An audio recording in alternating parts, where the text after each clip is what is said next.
First thing I want to go over is more of some actual tips for email if you are in G Suite, if you're using Gmail specifically.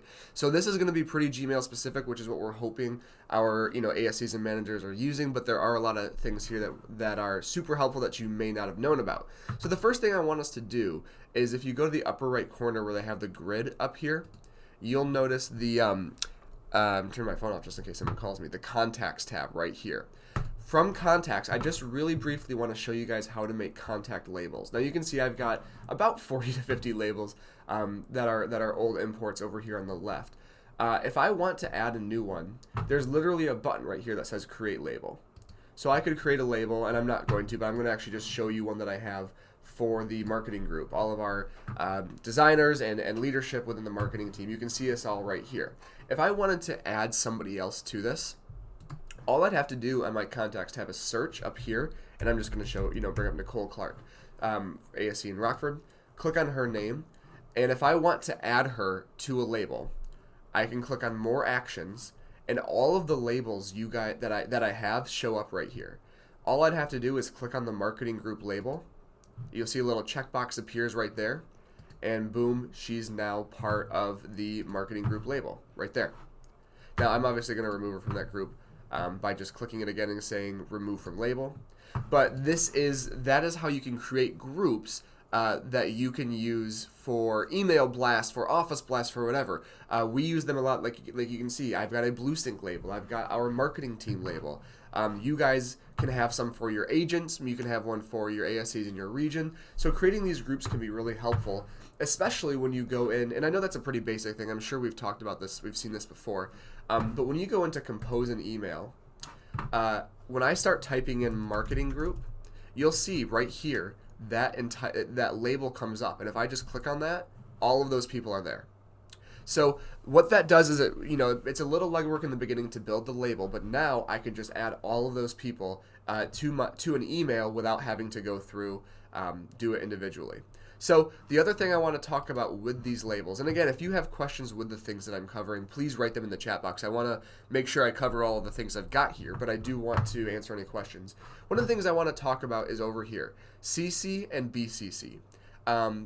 CC is basically, I think it's carbon copy or something like that. Of course, I'm not going to know the actual word for it. CC basically means I'm also sending this email to you.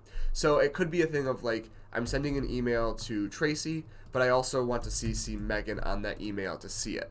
So it's kind of like it's meant for one person, but other people are going to be involved with it.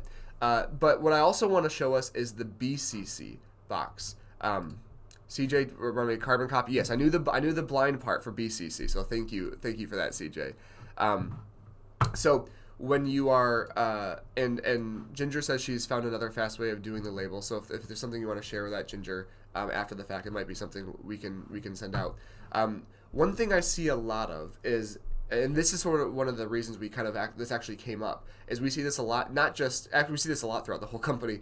When I go to CC people, when I want to send a mass email, I'll put the marketing group in my CC, and what happens with that is that when I send a test email, and I'm not going to do that right now just because a lot of people would get it, everybody, if they were to click reply all, would receive the response. So maybe I said something like food orders, like maybe we're all hanging out and ordering some lunch. I say, hey guys, please let me know your food orders for today, right? Send that out to everybody.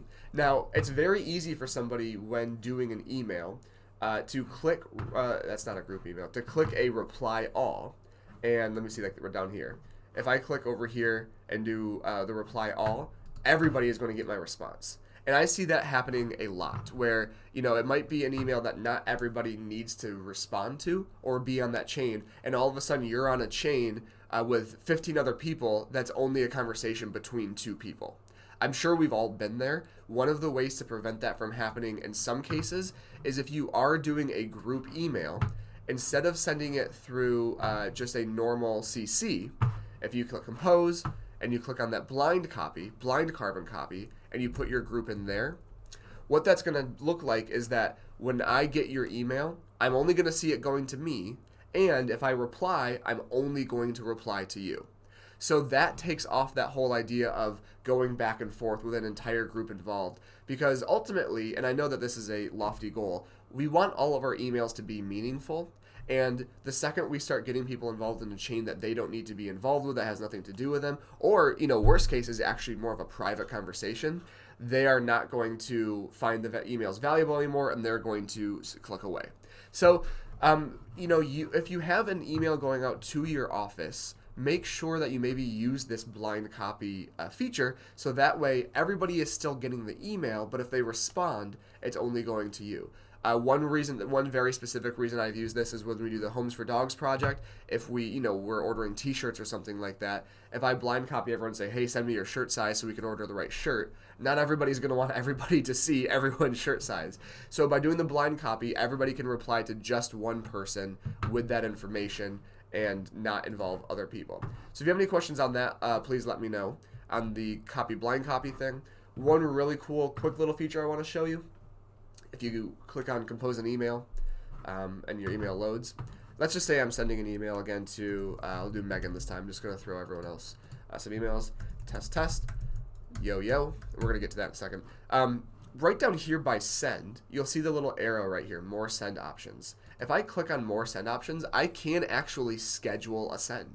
If I click on that, it's going to give me a few dates and times, or I can pick my own to send my email out. Now, this is a relatively new feature over the past couple of years with email, so maybe not too new, but you are able to send or schedule emails now.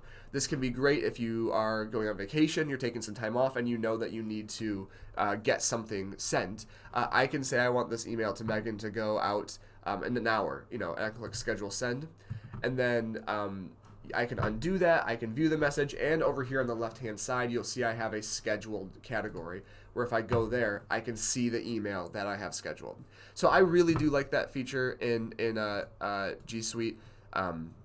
So that's pretty nice. Jennifer says, won't that cause others in the group to start asking each other if they got the email since they can't see who actually got the email? Wouldn't it be better to just encourage people to reply versus reply all? So listen, I'm talking about very specific cases. There are obviously going to be times where reply all makes most sense for email chains.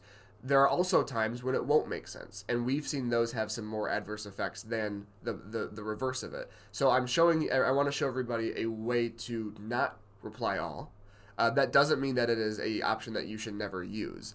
If there is a reason why people need to know who else got it, that makes a lot of sense. If there is not a reason for that, then doing just reply or showing people the BCC, we've learned a lot of times with our agents that it's better to take the onus off of them, to make sure that we can kind of own as much of it as possible in terms of making sure that they click reply or reply all. So of course there are going to be times when reply all makes sense. There are also going to be times where it doesn't. And I'm just making sure that we all see the options that we have. Can you do multiple days on scheduling an email?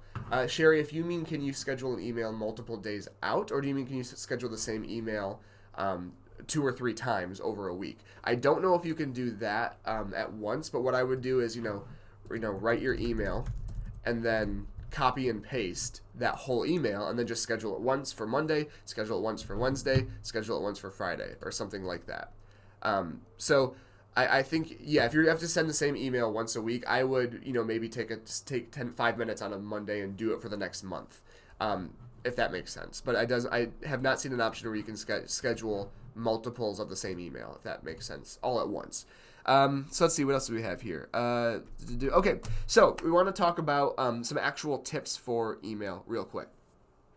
Number 1, I just want to show you guys how to change your font.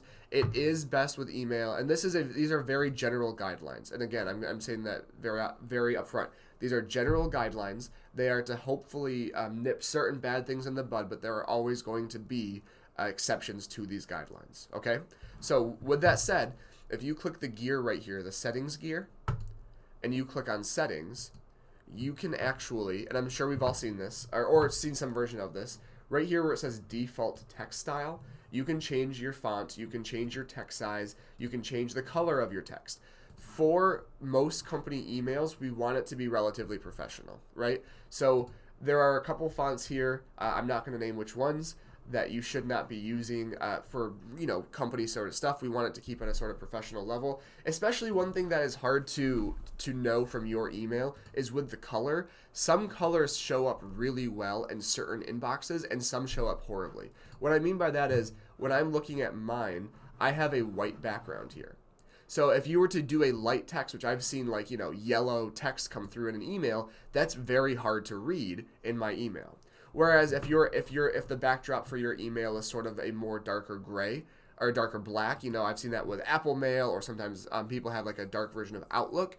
That is easier to read those lighter things. But you don't know who the receiver is using for their email, and so you don't know what their backdrop looks like. So using a classic black text color is probably going to be best case scenario for all involved receiving wise.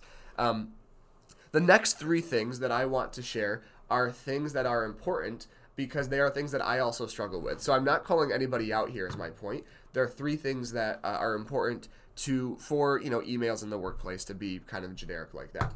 Number one is the subject line. Make sure your subject line calls attention to what it actually is, what it's actually about. Not necessarily something like, you need to see this, to this. You need to see this. That doesn't really give me any information about this. Whereas if it is, upcoming office events, Feb 2020, that tells me exactly what this email is about. I'm not saying you can't have fun with it, but if you get an email that's just like, new update, something like that. New update for what? What is this about? What is this actually relevant to? Make sure your subject matters give some sort of clue as to what the email is about. Two quick things. I'm going to kind of breeze through them. One is make your emails as succinct as possible. This is something that I personally struggle with. So I have a tendency to ramble, obviously, when I'm talking, but also when I'm writing. I have a tendency to over-explain things, to kind of repeat the same thing 2 or 3 different times. I always now go back, at least I try to go back and reread an email and see where I can take sentences out. Because if I open an email and it looks like a novel, I'm just that much less likely to read that full email. So that's if that's something that you struggle with, that you write a lot, go back and do a second take. Say, oh yeah, this is me repeating something. I'm taking that second line out. Or, well, I could say that in less words. I don't need those words there. So try to keep it as short, as succinct as possible, while still getting your full message across. Last 2 points with that, of course, grammar and spelling is important. Gmail does do a good job of, one word I always get wrong. They even auto-corrected it for me, the word guaranteed, and I can undo it and have the incorrect typing. But they will oftentimes, at least in Gmail, give you that correct typing or give you that correct spelling. They will do it with grammar, just like Microsoft Word does. So heed those warnings. Look over that stuff. Make sure your sentences do make sense, especially if they're going out to clients, if they're going out to third-party vendors, to other people within your company. It is important because the grammar and spelling does make a difference when it does say something about you. When you are typing an email. I know that we're at 9:45, so I'm going to breeze through these last two. Jody just sent one through. Use bullet points. Instead of maybe doing a full paragraph where you're kind of, like I said, where I over-explain things, just go in and do bullet points and just strictly say the things that you need to say. You can see the bulleted list option right here. I click on it and I go, check this out. Right? So I can have shorter, succinct points. And then last but not least, and again, this is something that is fun in theory, but you need to know your audience. Be very careful with the tone of an email. Same goes for text, of course, but be very careful with the tone because we all read things differently. And if you are trying to get, if I'm trying to get across humor in an email or make a joke, that might not come through to the receiver, and they might take that offensively. They might take that as rude. So be very careful with the tone. Again, we're all going to know who we're emailing. If I'm emailing Megan and I have a pretty good rapport. Hopefully, if I'm emailing Jeanette, hopefully her and I have a very good rapport. So I might say hey up there, right? Like more casual as opposed to hello or greetings or something like that. But don't be overly casual with people who might not get that. Okay, especially our agents. We know that if our agents, maybe they're having a really, really bad day, and then you have a kind of jovial email, it might strike them wrong in that moment. So make sure that we are, again, with emails, are as professional as we can be. So that's going to about do it for today. I know that there were a lot of email points here, but I wanted to go over as many things as we can. Um, so if you guys have any questions, I know, Patty, you just sent me one. We did not cover that today, but we can something we can talk about offline, because we're already 2 minutes over. But really, really briefly, just to go over all of the things we talked about, create labels in your contacts so that when you go in here, you can, whether it's to C or to BCC them, you can just type in that group and boom, there they are. They bring them all into that email. Make sure to use CC, blind copy, and the reply all sparingly or appropriately. If it makes sense to reply all to an email, do that. If it does not, have a blind copy email go out. Use a pretty classic font. Keep the font as professional as you can.